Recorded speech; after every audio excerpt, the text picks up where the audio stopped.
Hello students, আশা রাখছি তোমরা অনেক ভালো আছো। আজকে আমরা এই ছোট্ট ভিডিওতে বোঝার চেষ্টা করব যে বিল, ল এবং অ্যাক্টের মেন ডিফারেন্স কী।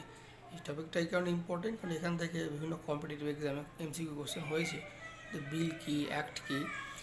দেখো, সরকারের যখন মনে হয় যে দেশে কোনো নতুন আইন নিয়ে আসার প্রয়োজন আছে বা যে আইনগুলো চালু আছে সেগুলো তোমার রেকটিফাইয়ের প্রয়োজন আছে, তখন কিন্তু পার্লামেন্টে একটা প্রপোজাল উত্থাপন করা হয়, যেটাকে খসড়া আইন বলছি।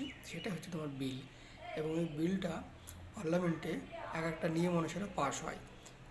কোনো বিল 1/3 মেজরিটি লাগে, কোনো বিলে 2/3 মেজরিটি লাগে। তোমরা জানো পার্লামেন্টে দুটো কক্ষ আছে, নিম্ন কক্ষ হচ্ছে লোকসভা এবং উচ্চ কক্ষ হচ্ছে তোমার রাজ্যসভা। তো দুটো কক্ষ যখন বিলটা মেজরিটি নিয়ে পাস হয়ে গেল, তখন কিন্তু বিলটা চলে যায় প্রেসিডেন্টের কাছে।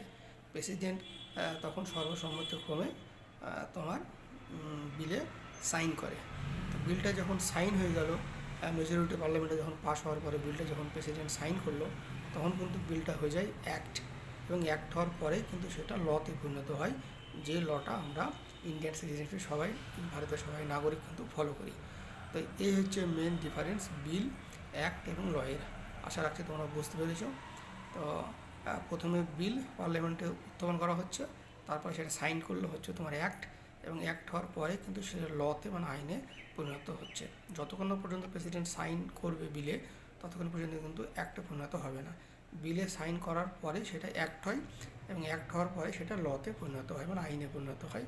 তখন কিন্তু সবাই ফলো করতে বাধ্য। তো সবাই বুঝতে পেরেছে আশা রাখছি। তো thank you so much for watching this video.